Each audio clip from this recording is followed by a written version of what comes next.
Sairam children. So today again in our English period we are going to continue with our active English.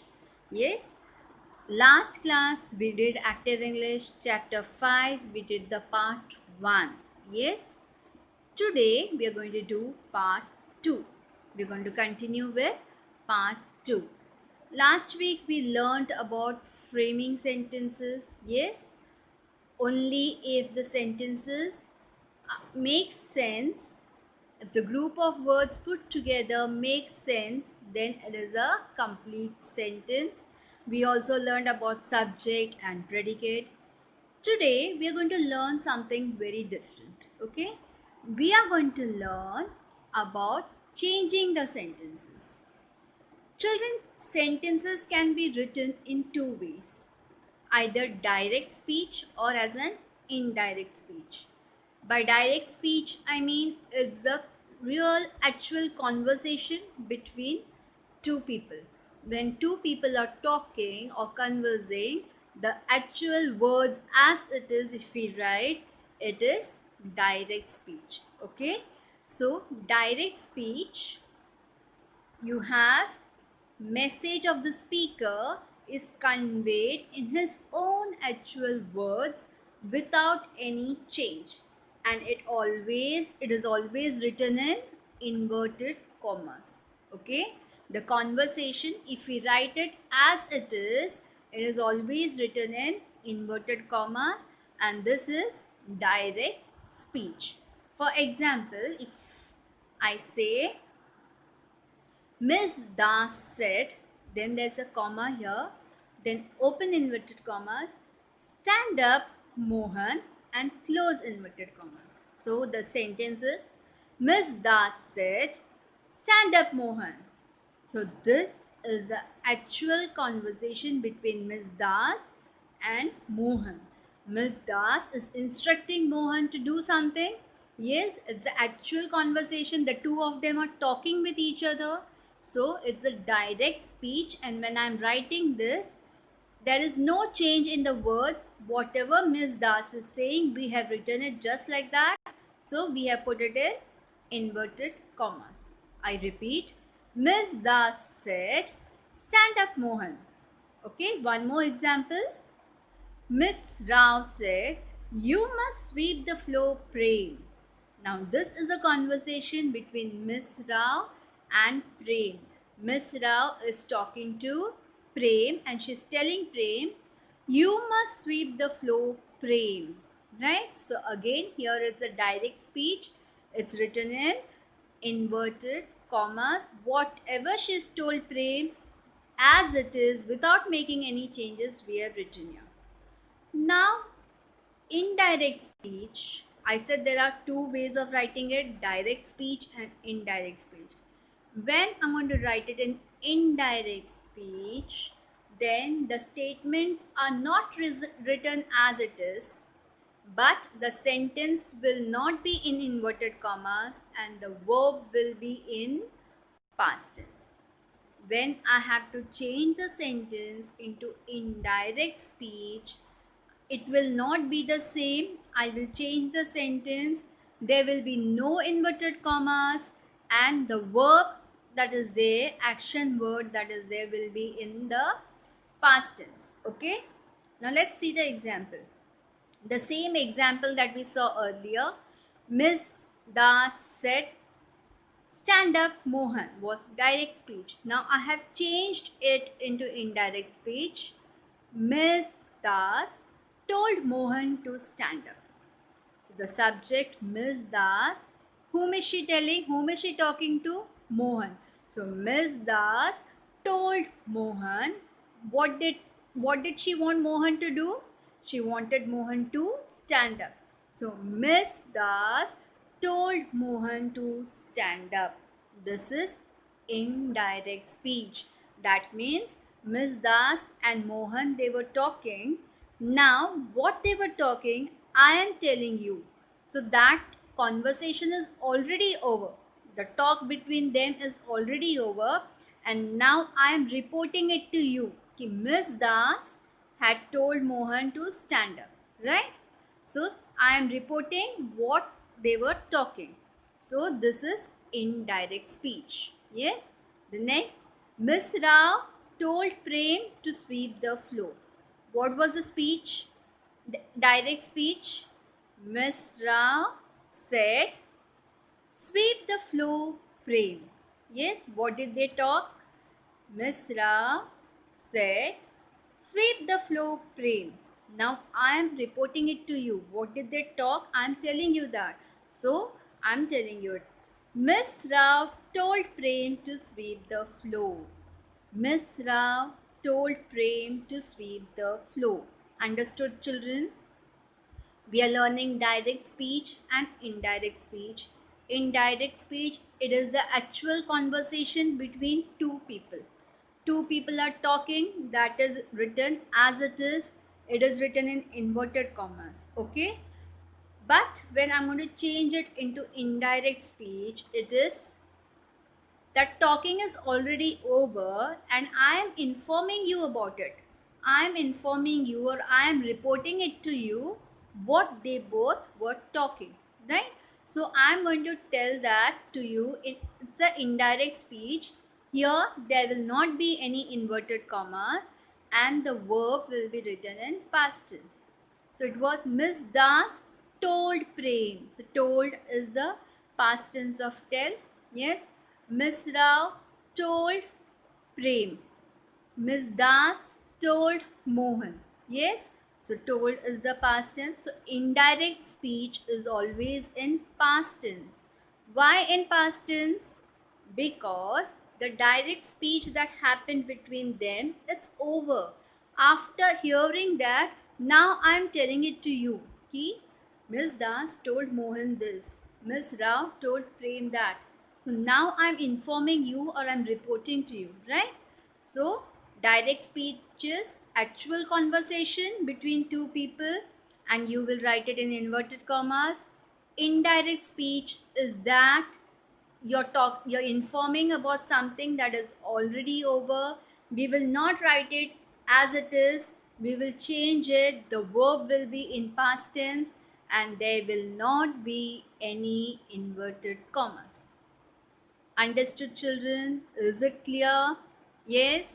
Now shall we see some examples to understand better? Okay. Okay, so let's do the exercise now. Change the sentences. That means if the sentence is given in direct speech, we are going to change it and write it in indirect speech.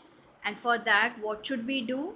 We should remove the inverted commas and we have to write the verb in the past tense. Okay, now let's see. The first one is Mrs. Shah said, don't talk, Maya. Mrs. Shah said, don't talk, Maya. This is in inverted commas. That means this is the actual conversation between Mrs. Shah and Maya. They both are talking. Mrs. Shah is telling Maya something, right? So Mrs. Shah said, don't talk, Maya.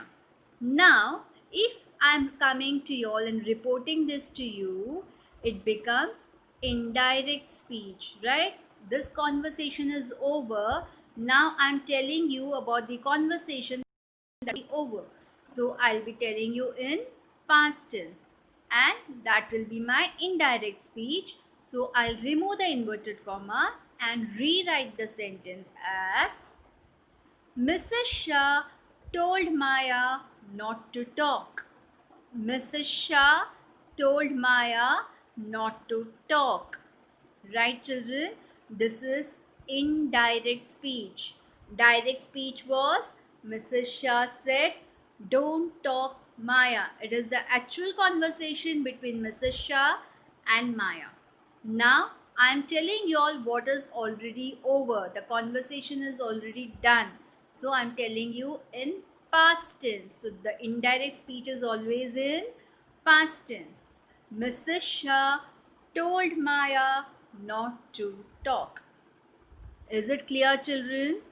Yes, direct speech is the actual conversation between two persons. It is written in inverted commas. But when I want to change it into indirect speech, I'll write it in past tense and there won't be any inverted commas. Okay, let's see one more example. Miss Rao said, "Sit down, Anu." Miss Rao said, "Sit down, Anu." Now here, this is a conversation between Miss Rao and Anu. Yes, it's written in inverted commas. But when I want to change it into indirect speech, I will write it as Miss Rao told Anu to sit down. Miss Rao told Anu to sit down.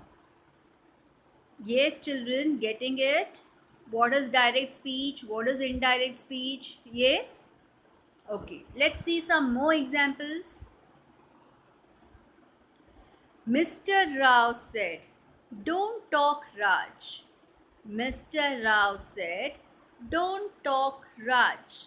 Again, here it is in inverted commas. That means this is the actual conversation between Mr. Rao and Raj. So it is direct speech. Now I have to change it. So I'll have to change it into indirect speech. So I will write it as Mr. Rao told Raj not to talk. Mr. Rao told Raj not to talk. Yes? Understood, children? Getting it? Let's see one more example. Maya said, "Carry the packet." Mohan. Maya said, "Carry the packet, Mohan." This is a conversation between Maya and Mohan. It is a direct speech because it is written in inverted commas. We know it is direct speech. It is the actual conversation between Maya and Mohan. Maya said, "Carry the packet, Mohan." Now I have to change this sentence into indirect speech. So I will write it as Maya told Mohan to carry the packet. Maya told Mohan to carry the packet. Maya told Mohan to carry the packet. Okay, children, understood? Yes, let's see some more examples. Peter said, "Don't shout, Maya." Peter said, "Don't shout, Maya." Now look at this conversation again. It is a direct conversation between Peter and Maya. So this is direct speech. Now when I want to change it, I will change it into indirect speech. Yes? So Peter said, "Don't shout, Maya." This is the actual conversation. But now when I'm telling you all about the conversation, I'm going to rewrite it as Peter told Maya not to shout. Peter told Maya not to shout. Peter told Maya not to shout. Okay, so shall we see some more examples? One more. Mohan said, "Read the book, Anu." Mohan said, "Read the book, Anu." Now, this is in inverted commas. It's a direct conversation. So, this is direct speech. Actual conversation between Mohan and Anu. What is Mohan telling Anu? Mohan said, "Read the book, Anu." Now I'm going to change this sentence into indirect speech. So I'll be removing the inverted commas and writing it in past tense. So Mohan told Anu to read the book. Mohan told Anu to read the book. Mohan told Anu to read the book. Yes, children, did you all understand what is direct speech? What is indirect speech? Direct speech is the actual conversation between two persons. It is the actual talking between two people, it is always written in inverted commas. Yes, and indirect speech is always written in past tense and there is no inverted commas. Okay, direct speech is the actual conversation, whereas indirect speech is the reporting of that conversation. Yes, indirect speech is the reporting of that conversation. Two people are talking, you write it as it is in inverted commas, then it is direct speech. But when somebody is reporting what is being talked there, then that is indirect speech. And in indirect speech, we don't use inverted commas, and indirect speech is always written in past tense. Okay, children, understood? Now go through this, revise this, and there is a worksheet for you in the link given below. You have to solve the worksheet and submit it. Okay, children, bye.